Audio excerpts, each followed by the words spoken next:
Hello, this is the first garden tour of 2018.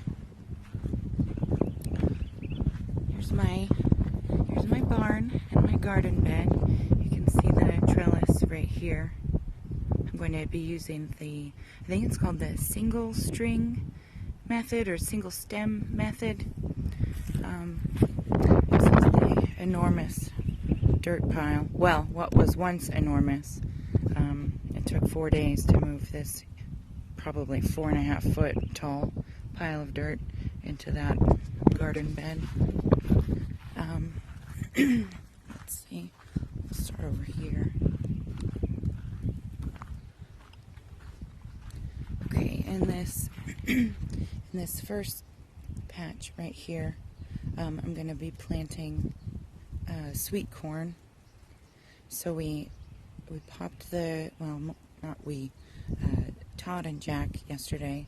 It's been covered with cardboard for a couple weeks now to kind of smother out the grass. Yesterday, Todd and Jack they took all this off and they popped off the grass layer. And then we put in some homemade compost and,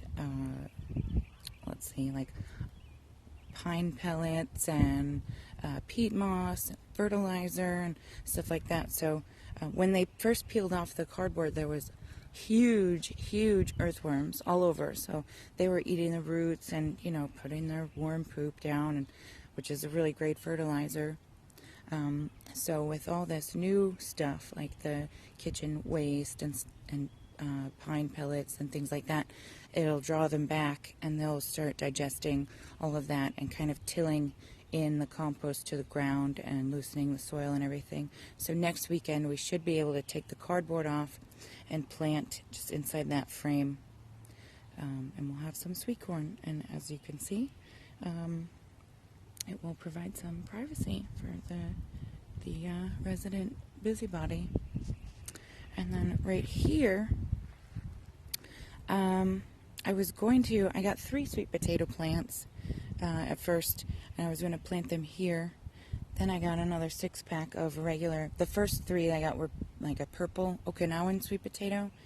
And then at Walmart they had a 6-pack for sale of just regular Beauregard sweet potatoes. And I thought I'll just expand it, no problem. But then I was kind of digging around yesterday, and this ground is hard-packed clay underneath the grass layer. So I may be able to build a few inches of soil here to have the vines grow, but the sweet potatoes need to go down, so I don't know if I'm going to be able to loosen that soil. So I may end up with sweet potatoes growing in big containers or something like that. I'll have to decide that in the next couple of weeks. Next, this is the garden bed up close. I've got the square foot garden method employed here. I've divided it with it's like a really long roll of twist tie material, basically. So each square is different families and such. So I have a lot of stuff is also mixed around because after I planted my seeds, we had a bunch of rain, and so I think the seeds just kind of got washed around before they had the chance to root down and take hold.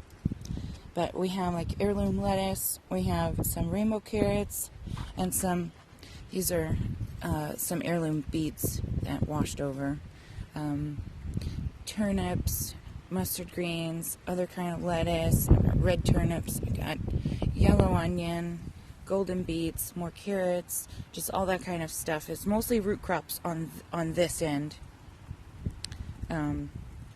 because those stay relatively low to the ground, and I didn't want anything tall on this end casting shade that way.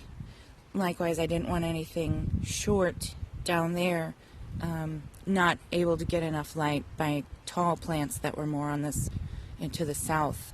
And I think I did okay. There's a few that seem a little stunted because they're next to something that grew taller. So they're getting a little bit more shade than they ought to.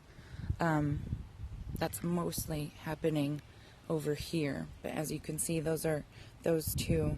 Where am I pointing? Let's see, this one and this one. Those are almost ready to come out. So the beets that are next door to there should really just come up fast once those come out. So I have, like I said, root crops and mustard, carrots, things like that, onion, all here. I have some broccoli and I have some herbs. I bought some herb starts, so I'm starting to kind of intersperse those throughout. That helps kind of mix up the smell of things so bugs aren't able to zero in on what their preferred plant. I've also got some marigolds and some nasturtiums planted throughout for that same reason. It draws